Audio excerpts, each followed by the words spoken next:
économique, le Rwanda regorge aussi de côtés obscurs, notamment dans ses prisons.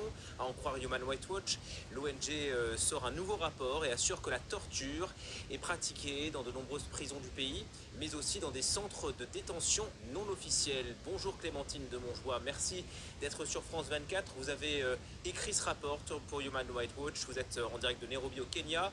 Vous vous êtes basé sur des dizaines de témoignages, notamment d'anciens détenus. Tous l'affirment.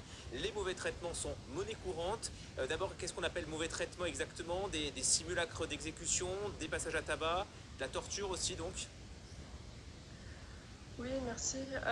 Donc, dans ce nouveau rapport de Human Rights Watch, nous avons documenté, comme vous l'avez dit, des mauvais traitements et des cas de détention illégale dans un centre de détention non officiel à Kigali, où des personnes ont été soumises à des passages à tabac, des simulacres d'exécution, des menaces de mort pour les forcer à signer des confessions qui ont ensuite été utilisées lors de procès.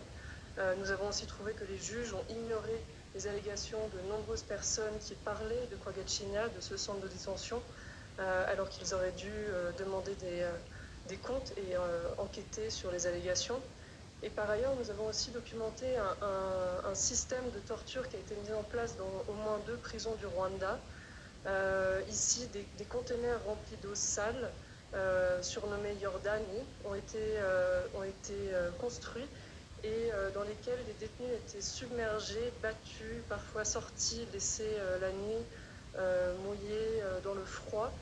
Certains ont dit qu'ils étaient battus au point de s'effondrer. Et nous avons reçu les noms de 11 personnes qui seraient décédées à la suite de ce traitement. Vous donnez d'autres témoignages tout aussi édifiants. Certains affirment, par exemple, avoir été enfermés dans des cellules ressemblant, je vous cite, à des cercueils d'environ 1 mètre sur 2, avoir été battus, forcés d'avouer les crimes dont ils étaient accusés. Il y a beaucoup d'exemples aussi de malnutrition. Certains détenus sont aussi morts en prison à la suite de ces mauvais traitements, de ces tortures. Oui, c'est effectivement les informations que nous avons reçues au cours de nos recherches depuis 2019. Mais c'est également la conclusion d'un procès qui a eu lieu, un procès que nous appelons historique, car le directeur de la prison de Rubavu, qui a ensuite été muté à Kigali, où il a mis en place le même système, d'ailleurs l'année de la mort, du meurtre d'un détenu pour lequel il sera ensuite jugé, a été traduit en justice avec 5 autres responsables pénitentiaires et 12 prisonniers qui agissaient sous instruction pour meurtre, torture et passage à tabac, coups et blessures volontaires. C'est un procès historique car ça veut dire que la justice a reconnu les meurtres et les mauvais traitements qui avaient lieu dans la prison de Rubavu au Rwanda, mais notre analyse de ce procès et nos recherches démontrent que ce n'est clairement pas suffisant pour arriver au bout de cette pratique. Malgré tout, un tabou quand même a été brisé.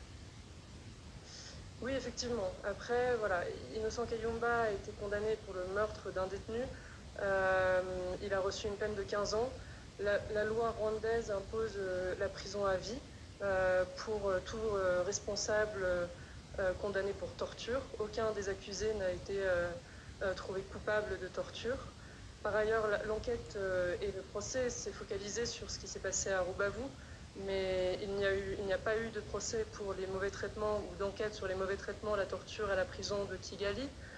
Et puis, ce que ça montre aussi, ce sont des défaillances sérieuses et graves dans le système judiciaire et pénitentiaire qui a permis à des personnes en position d'autorité de continuer ces traitements et même de les mettre en place dans une autre prison sans que les allégations, les informations qui remontaient, que ce soit dans des procès ou à travers les anciens détenus, ne soient prises au sérieux et qu'il y ait du coup des efforts pour que ceux qui sont responsables soient traduits en justice. Dans votre rapport, vous expliquez que vous avez tenté de rentrer en contact avec les autorités rwandaises et vous avez trouvé finalement une porte fermée à double tour.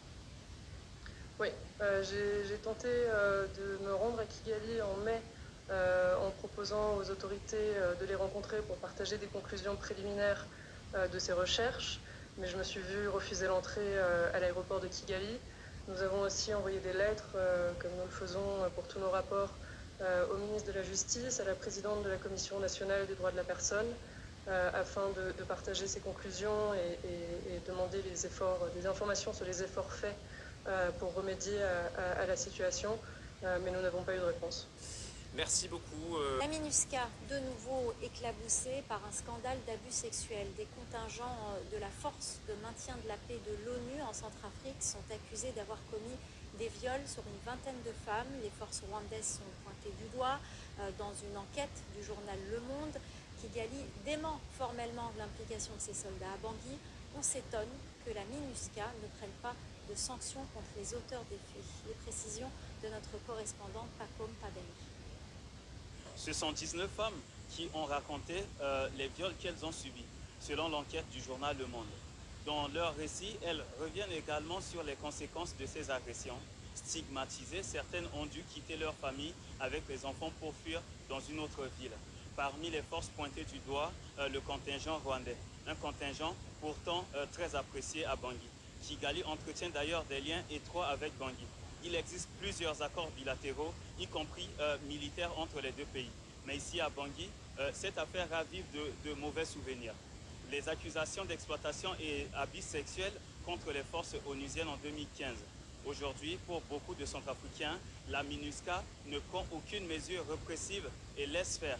J'ai pu parler à un analyste politique qui déplore qu'aucune sanction ne soit prise alors que ces viols sont dénoncés depuis 10 ans, renvoyant systématiquement les contingents à la justice de leur pays d'origine.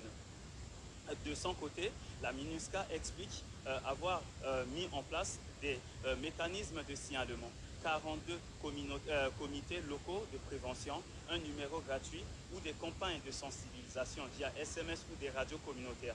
Mais selon l'enquête de la journaliste, ni les victimes ni les ONG locales n'ont jamais entendu parler des initiatives. Nous avons aujourd'hui une stratégie de dire nous montons en puissance notre armée pour défendre notre pays. Nous sommes aussi dans un processus diplomatique parce que nous voulons la paix.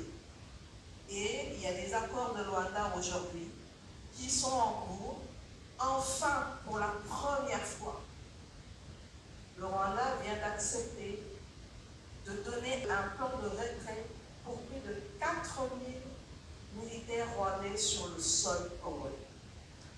Donc, même si nous, on l'a dit, on nous dit que nous devons nous donner un plan pour le désengagement des miliciens FDLR, on l'a dit, bon, c'est quelque chose que nous avons fait depuis des années et que nous continuons à faire, mais enfin, aujourd'hui, on met le doigt sur la problématique.